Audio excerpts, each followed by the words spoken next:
जय हिंद साथियों, नमस्कार। स्वागत है आप सभी का आपके अपने YouTube channel Mukesh Mahendra education पर। सभी को राधे राधे, जय श्री कृष्ण। तो प्यारे विद्यार्थियों, सभी का मोस्ट वेलकम। और ये है इंग्लिश की मोस्ट इंपोर्टेंट क्लास।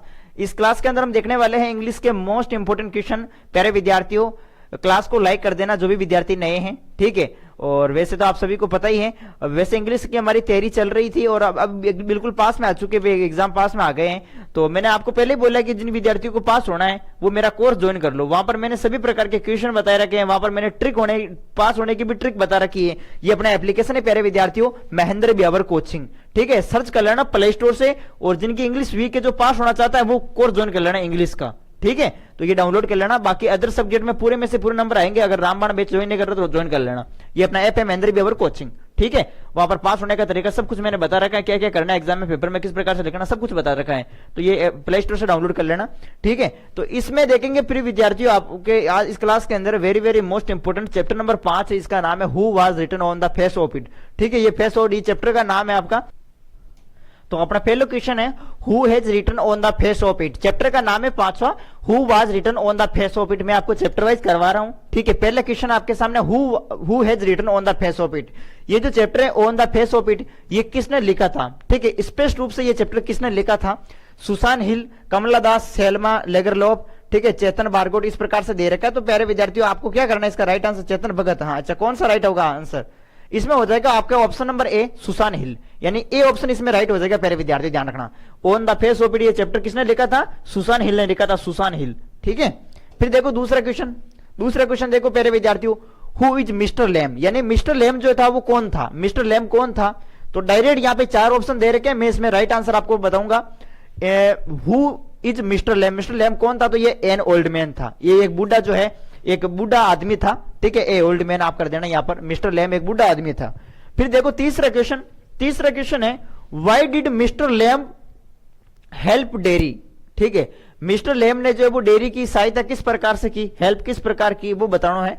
तो ये 4 ऑप्शन दिया था सामने, इको राइट आंसर हो जाएगा अपना डी, ठीक है। डी हो जाएगा, because he wanted Derry to change, ठीक है, हिज व्यू ऑफ लाइफ। ये आंसर हो जाएगा इसमें, तीसरे का डी हो जाएगा प्रिय विद्यार्थियों। फिर देखो अगला question, what unites mister Lamb and Derry, ठीक है। ये भी इंपॉर्टेंट प्रश्न है, what unites mister Lamb and Derry, यानी कि लैम और डेरी को जो है वो क्या चीज एकजुट करती है, ठीक है। तो यहां पर आपको जो है इसका आंसर बताना है। यहां पर देखिएगा प्यारे विद्यार्थी, इसका जो राइट आंसर होगा वो हो जाएगा देयर फिजिकल इन्वायरमेंट, ठीक है। डी आंसर हो जाएगा इसमें, यानी कि लैम और डेयरी को क्या चीज एकजुट करती थी? उनकी शारीरिक जो है वो अक्षमता। ये हो जाएगा आपके, ठीक है। वेरी इंपॉर्टेंट प्रश्न है। फिर देखो अगला क्वेश्चन 5वां देखो आपके सामने। 5वां है why did Derry go to mister Lamb garden, ठीक है। Why did Derry go to mister Lamb garden, garden बोले बगीचा ने, यानी डेयरी मिस्टर लैम के बगीचे में क्यों गया था, ये बताना है, ठीक है।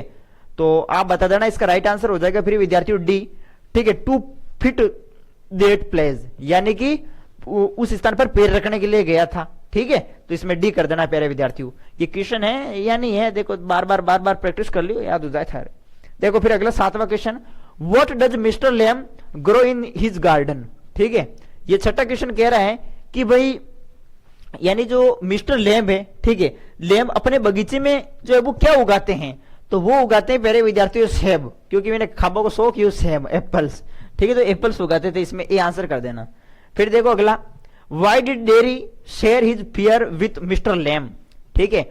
Why did Derry share his fear with mister Lamb, ये क्वेश्चन कह रहा है कि भाई डेयरी ने मिस्टर लैम के साथ अपना जो है डर जो है वो क्यों सहन किया, ठीक है, ये बताना है। तो इसमें आप बता देना प्रिय विद्यार्थियों, बिकॉज ही वाज ओल्ड, नहीं ये नहीं होगा, because he had a garden, ये होगा इसका answer, because he understood him and was friendly, ठीक है। सी आंसर हो जाएगा, सी, इसमें सी कर देना प्यारे विद्यार्थियों।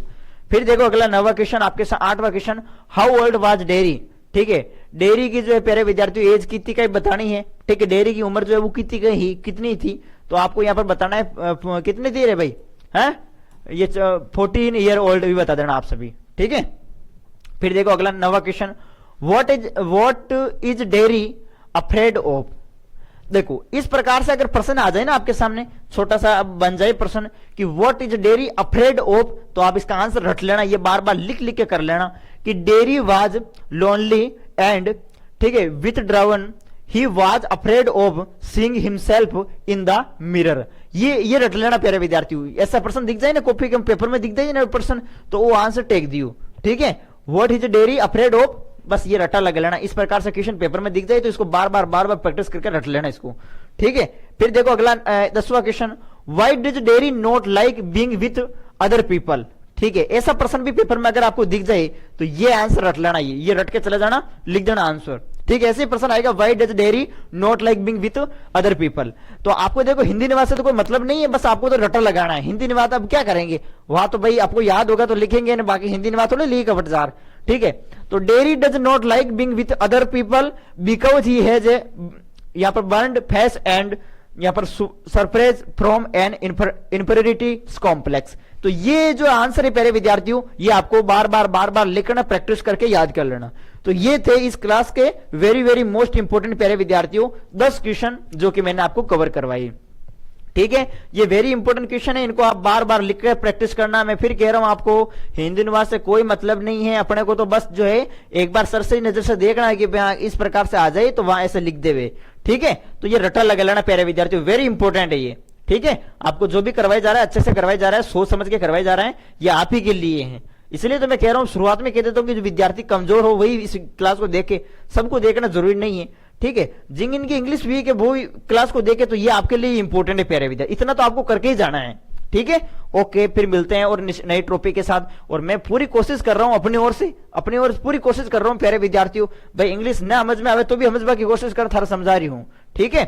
ओके, तो इतना प्रयत्न तो काफी है आपके लिए, मैं तो अपना पूरा दे रहा हूं प्यारे विद्यार्थियों, अब क्या करें, ठीक है। आप ही के बार कमेंट आ रहे इंग्लिश पढ़ाओ, तो फिर क्या करूं, नहीं पढ़ाऊं तो भी थे नाराज, तो ये पढ़ाना पड़े मैंने तो। चलो ओके, जय हिंद जय भारत।